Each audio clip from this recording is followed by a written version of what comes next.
अविनयमपनय विष्णो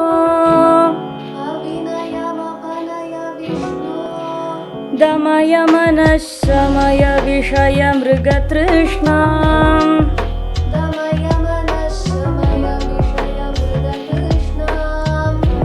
भूतदयां विस्तारय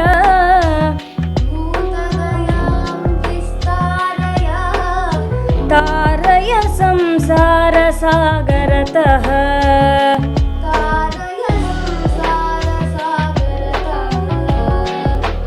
दिव्यधुनी मकरन्दे परिमळ परिभोग सच्चिदानन्दे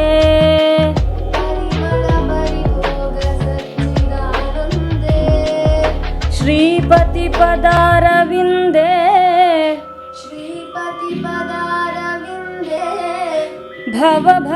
भवभयखेदच्छिदे वन्दे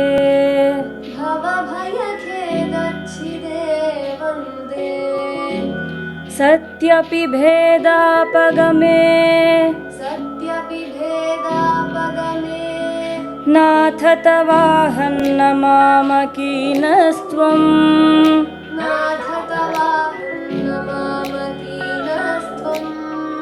सामुद्रो हि तरङ्गः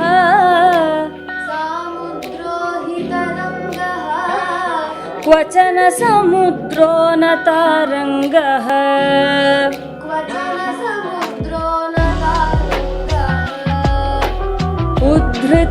उद्धृतनगनगभिदनुज दनुज कुलामित्र शशिदृष्टे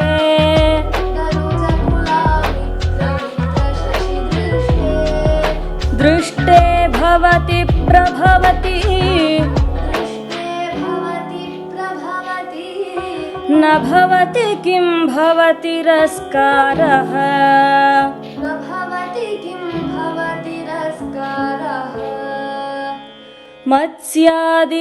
मत्स्यादिभिरवतारैः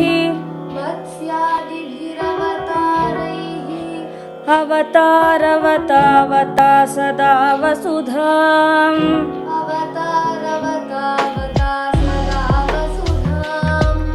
परमेश्वर परिपाल्यो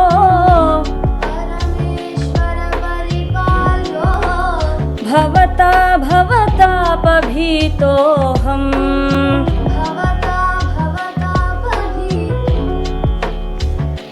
परमेश्वर परिपाल्यो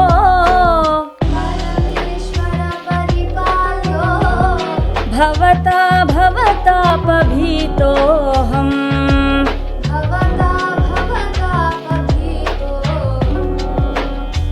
दामोदर गुणमन्दिर सुन्दर वदनारविन्द गोविन्द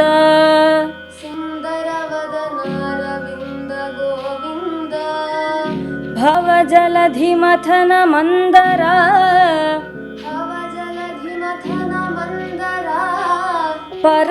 परमन्दरमपनय त्वं मे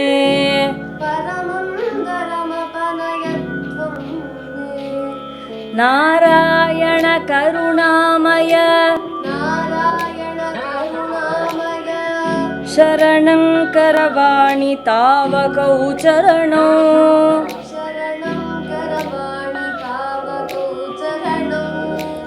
इति षट्पदी मदीये वदन सरोजे सदा वसतु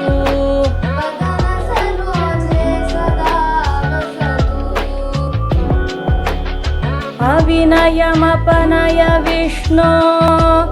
दमय मनः शमय विषय मृगतृष्णाम् भूतदयां विस्तारय तारय संसारसागरतः दिव्यधुनी मकरन्दे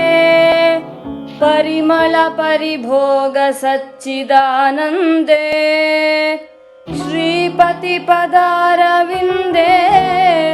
भव भवभयखेदच्छिदे वन्दे सत्यपि भेदापगमे नाथ तवाहन्न मामकीनस्त्वं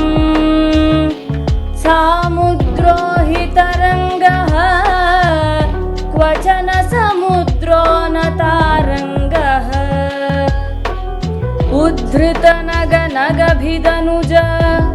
दनुजकुलामित्र शशिदृष्टे दृष्टे भवति प्रभवति न भवति किं भवति रस्कारः मत्स्यादिभिरवतारैः अवतारवतावता सदा वसुधां परमेश्वर परिपाल्यो भवता भवतापभीतोऽहम् दामोदर गुणमन्दिर सुन्दरवदन रविन्द गोविन्द भवजलधिमथन मन्दर परमन्दरमपनय त्वं मे नारायण करुणामय शरणं करवाणि तावकौ चरणौ इति षट्पदी मदीये वदन सरोजे सदा वसतु।